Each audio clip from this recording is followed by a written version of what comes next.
시청자 여러분 안녕하십니까? 블록체인 전문 뉴스 MBN B뉴스 시작합니다. 크립토 이슈 첫 번째 시간에는 MBN 이수영 기자와 함께하겠습니다. 이수영 기자 어서 오세요. 안녕하세요. 자, 오늘 첫 번째 가져온 소식은 인스타그램의 NFT 발행 인앱 결제 지원이네요. 자, 메타의 자체 SNS인 인스타그램에서도 이제 대체불가 토큰인 NFT를 발행하고 또 판매할 수도 있게 됐다 이런 소식인데요.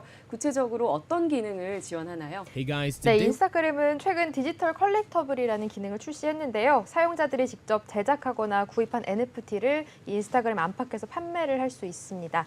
또 NFT는 인스타그램 피드에 표시를 할 수 있고 진위 여부도 확인할 수가 있는데요. 인스타그램은 NFT를 만들고 전시하고 판매하는 데 필요한 엔드-투-엔드 툴킷을 제공할 예정입니다. 네, 엔드-투-엔드 툴킷이라고 하는 게 이름을 보면은 무슨 도구인 것 같기는 한데 네. 구체적으로 어떤 기능일까요? 네, 이 사용자가 NFT 제작과 전시, 판매까지 할 수 있는 툴킷으로 네. 이 엔드-투-엔드 툴킷을 통해서 먼저 폴리곤 기반 NFT 발행과 판매부터 가능합니다. 인스타그램은 또 동영상 기반 NFT 전시가 가능하도록 솔라나 블록체인과 팬텀 지갑도 지원할 예정인데요. 앞서 인스타그램은 이더넷과 폴리곤, 또 플로우 블록체인과 레인보우, 메타마스크, 또 트러스트 월렛, 코인베이스 월렛과 데퍼 월렛 등 디지털 자산 지갑 연결도 지원하고 있습니다. 그러니까 이제 아무런 별도의 프로그램이나 어떤 네. 도구 없이 인스타그램만으로 NFT 발행이 가능해진다는 얘기예요? 네, 맞습니다. 네. 네, 그리고 인스타그램에서 직접 NFT를 구매할 때는 기존의 iOS나 안드로이드 앱에서처럼 인앱 결제가 가능하다면서요? 네, 맞습니다. 이로 인해서 앱스토어 수수료는 발생하는데요. 이 메타는 인스타그램이나 페이스북에서 NFT를 전시하거나 공유하는 데 따른 수수료는 부과하지 않을 것이고 또 2024년까지 NFT 판매에 대한 추가 수수료를 부과하지 않겠다고 밝혔습니다. 네. 자, 네, 다음은 네. 예, 디지털 자산 거래소 관련한 지금 요즘에 위메이드 때문에 좀 핫하죠. 네. 예, 닥사에서 모니터링을 강화한다 코인 대상으로 소식이 나와 있는데요. 예, 자세하게 좀 전해주시죠. 네, 이 가장 주목하고 있는 모니터링 부분은 아무래도 시세와 밀접하게 관련이 있는 만큼 유통량에 주목을 하고 있습니다. 네. 앞서 이 닥사가 공동 투자 유의 종목으로 지정한 위믹스도 계획과 실제 유통 물량이 달라서 문제가 됐었던 만큼 이 디지털 자산 업계에서는 닥사의 유통량 모니터링 기준이 지속적으로 강화될 경우에 이 수탁사의 중요도가 더 커질 것으로 보고 있습니다. 네, 말씀하신 위믹스 같은 경우에는 보유 물량 전체를 수탁 업체에 맡기겠다 이런 대책을 내놨었는데 네. 어느 정도 진행되고 있나요? 위메이드는 먼저 지난달 27일에 이 업비트와 빗썸, 코인원과 코빗 등 4개 거래소에서 위믹스가 유의 종목으로 지정된 지 3일 만인 지난 30일 유의 종목 지정 사유에 대한 소명과 네. 향후 이행 계획을 공지했습니다. 이 위메이드는 올해 초에 올해 10월 말까지 약 2억 4,596만 위믹스를 유통하겠다는 계획을 거래소에 제출했었는데요. 실제로는 3억 1,842만 개에 달하는 위믹스가 유통이 되면서 약 7천만 개가 더 유통이 됐습니다. 이 유통량의 증감이 디지털 자산 가격에 영향을 미치는 만큼 이 닥사가 투자자 보호를 위해서 유의 종목으로 지정했다는 입장을 밝혔는데요. 이 위메이드에서는 상장 폐지를 막기 위한 대책으로 이 공시 시스템을 개선하고 재단이 보유하고 있는 모든 위믹스 물량을 제3의 수탁업체에 맡기겠다고 밝혔습니다. 이 닥사 참여사들은 약 2주 동안 위메이드로부터 소명 자료를 받고 소통을 이어갈 예정이고 오는 11월 2주차에는 이 위메이드의 유통 개선안을 받아들이면 유의 종목 지정이 해제될 수 있습니다. 네. 위메이드가 위믹스 폐지를 상장 폐지를 막기 위해서 내놓은 이제 대책 중에 굉장히 중요한 부분이 네. 자기 재단이 가지고 있는 물량을 이제 수탁사에 수탁하겠다, 네. 맡기겠다라는 건데요. 뭐 이거는 어떻게 될지는 좀 지켜봐야 될 것 같고 네. 저희가 좀 다른 포인트에 주목해 볼 만한 거는 수탁사가 그동안에는 이렇다 할 만한 어떤 그 사업 모델이 없었거든요. 네. 맡기는 사람들도 적었고 이렇게 재단 물량을 다 맡아서 이제 처리를 하게 될 가능성이 높은데 네. 또 반사 이익을 좀 기대할 수 있을까요? 네, 그렇게 보이고 있습니다. 이 유통 계획에 대한 강력한 모니터링이 이제 적용이 되면 프로젝트는 실시간으로 유통 현황을 업데이트하고 투명성을 제고할 방법을 찾아야 되는데요. 네. 이게 수탁사가 해답일 가능성이 유력하다 이런 관측이 나오면서 디지털 자산 수탁 기업이 반사 이익을 얻을 것으로 보고 있습니다. 네, 그리고 또 한 가지 궁금한 게 위메이드 이외에도 이렇게 유통량 문제로 인해서 투자 유의 종목에 지정된 다른 디지털 자산 사례가 또 있다면서요? 네, 지난 6월에는 이 무비블록이 유통량 문제로 유의 종목에 지정된 바 있습니다. 네. 이 무비블록은 쟁글 등 이 공식 플랫폼과 거래소의 유통량을 사전 보고했는데 마케팅 물량 유통 과정에서 계획을 초과해서 이 보고 내용과 실제 유통량이 다르면서 이런 사태가 발생했었습니다.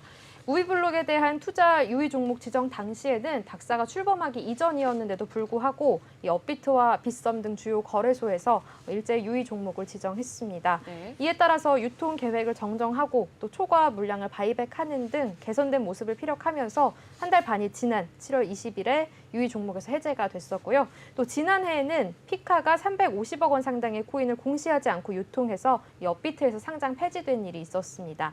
피카 측에서는 상장 폐지 가처분을 제기했는데 법원이 업비트의 손을 들어주면서 기각했는데요. 거래소가 투자자 보호를 위해서 유통 계획을 지키지 않은 코인을 상장 폐지할 수 있다 이렇게 인정해준 셈입니다.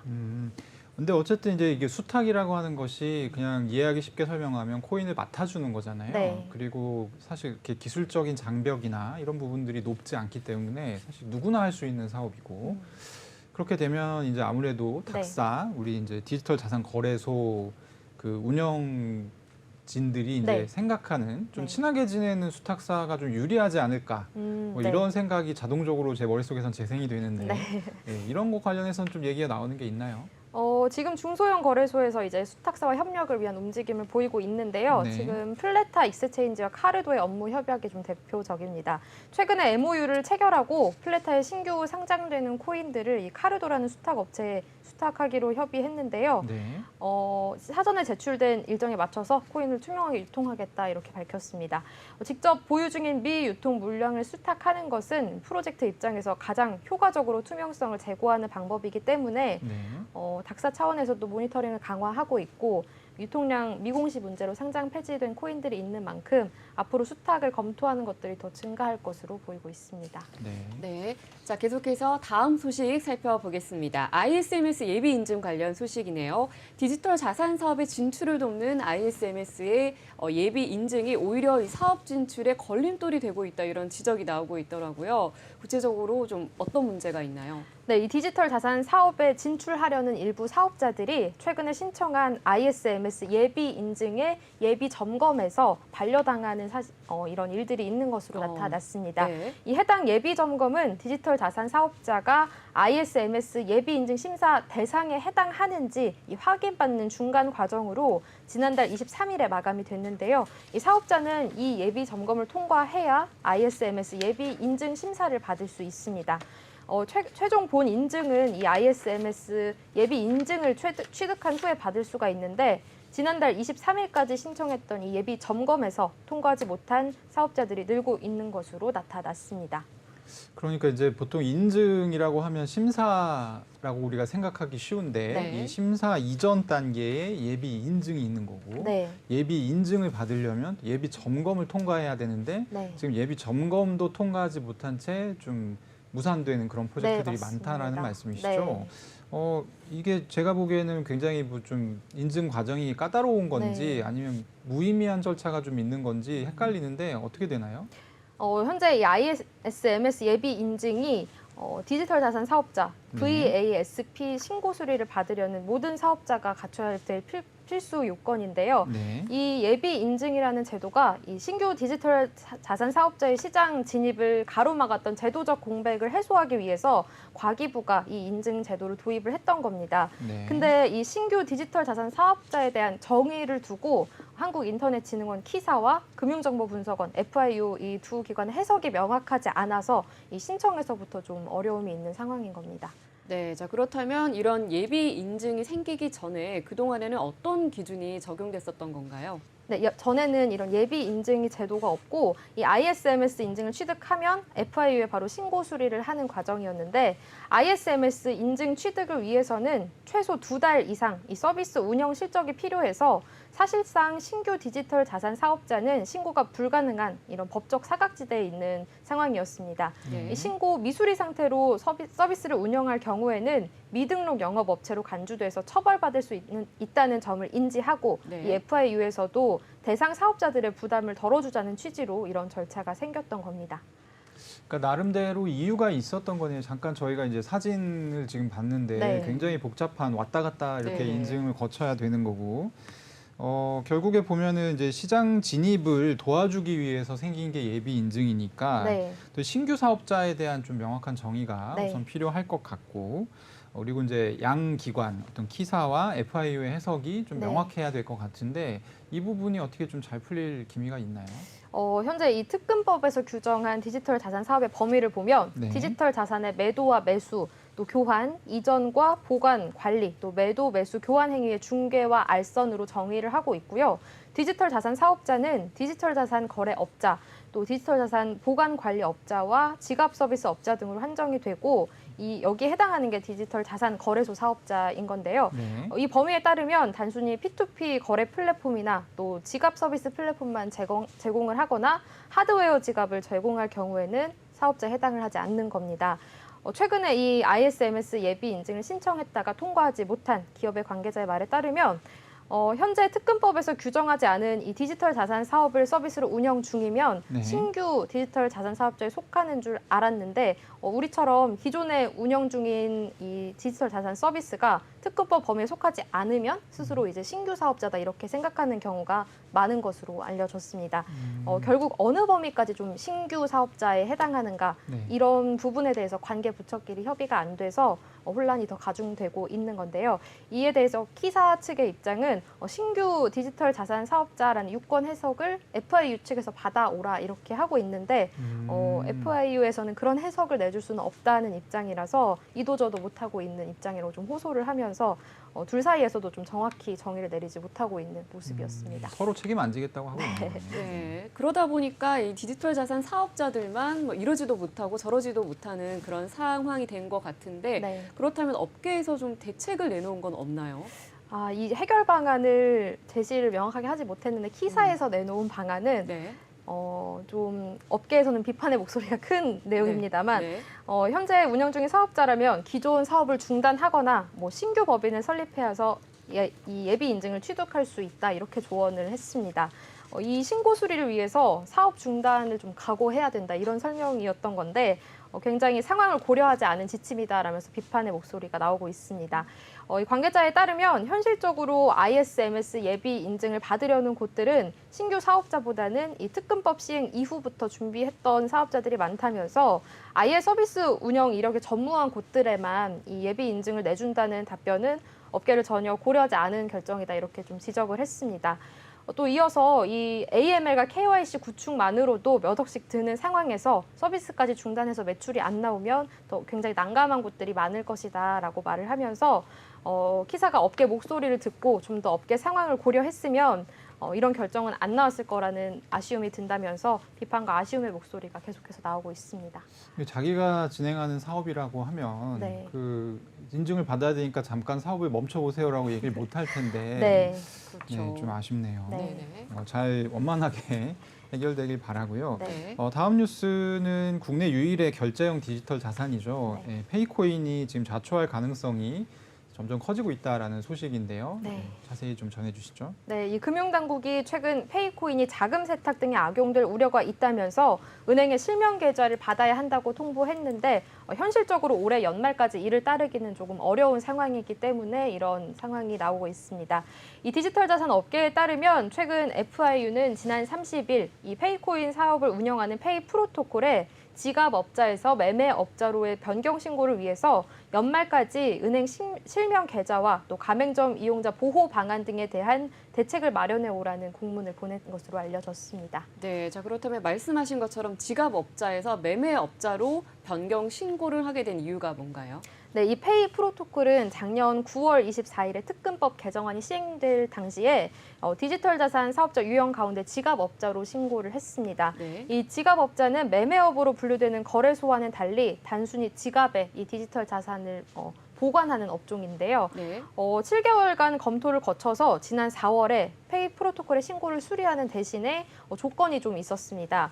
페이 프로토콜의 모 회사인 다날의 관계사 다날 핀테크가 서비스 구조상 매매 행위를 하고 있으므로 이 두 회사 모두 매매업자로 신고해야 된다는 것이었는데요. 네. 이 페이코인이 다날의 계열사인 페이 프로토콜이 발행하는 디지털 자산으로 다날은 구매자들이 자사가 보유한 15만 개의 온 오프라인 가맹점에서 이 페이코인을 이용해서 물품과 서비스를 구매할 수 있도록 적용할 계획이었습니다.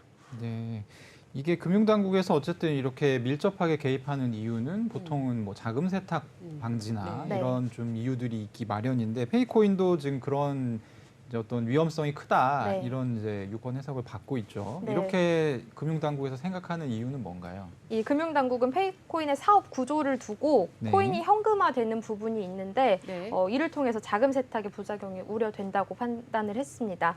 만약에 다날 관계사가 구매자로부터 받은 이 네, 페이코인을 지금 화면 보면은 네. 이제 사업 구조, 지급 결제 사업 구조가 나오는데요. 네. 예, 네. 설명 이어주시죠. 이 페이코인을 외국 등의 시장에 팔 경우에 그 현금의 흐름을 추적하기가 어렵기 때문입니다. 네. 이 금융당국이 현금 흐름을 투명하게 파악할 수 있도록 이 페이 프로토콜을 대상으로 은행 실명 계좌를 만들어 달라 이렇게 요구를 한 건데요. 기존 사업 계획서에 따르면 구매자들이 다날 가맹점에서 페이코인으로 물품을 구매하면 다날이 가맹점에 현금을 주고 이 구매자들이 지불한 페이코인을 받는 형태입니다. 쉽게 말하면 다날과 다날 관계사들이 코인 발행과 유통, 지급, 판매를 모두 하고 있는 구조인 건데요. 이 페이 프로토콜과 같은 사업자가 늘어나면 한국은행의 발권력에 영향을 줄 수도 있다는 점이 고려되면서 이런 요구를 한 것으로 알려졌습니다. 그러니까 정리를 좀 해보면 사실 지금 이제 뭐 트래블룰이라든지 네. 요즘 이제 한국 거래소들을 사용하는 이제 사용자들 사이에서 굉장히 원성이 높잖아요. 네. 예전에는 이렇게 귀찮지 않았는데 해외 거래소에 자기 돈을 옮기는데도 네. 상당히 복잡한 인증 절차를 거쳐야 되고 네. 또 인증을 하다가 막히면 중간에 이제 돈이 묶여버리는 상황도 생기고 네.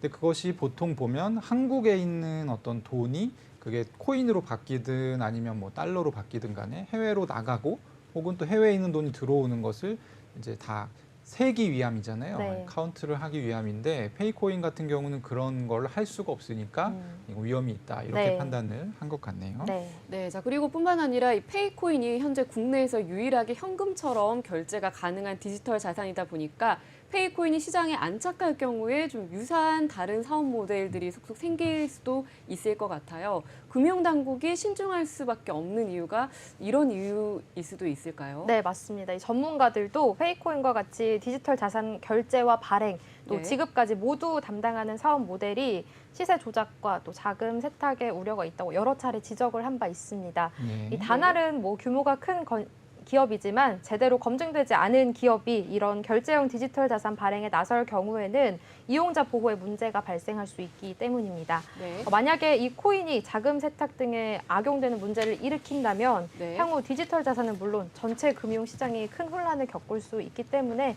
네. 이 금융당국이 페이코인 사업 허가와 관리에 신중한 입장을 취하는 것도 이 때문이라고 볼 수 있습니다.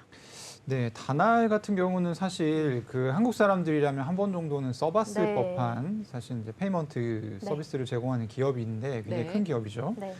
제 생각에는 올해 안에 그러니까 중요한 거는 시중 은행에서 이제 실명 가산 계좌를 확보하면 되는 네. 거거든요. 네. 그렇죠. 그게 좀 어려울까요, 현실적으로? 네, 어렵다고 보여지고 있는데요. 네. 이 금융당국이 자금 세탁 우려 등을 이유로 굉장히 주시하고 있는 사안이라서 네. 은행이 뛰어들기에는 좀 부담이 크다 이렇게 네. 보고 있습니다. 네.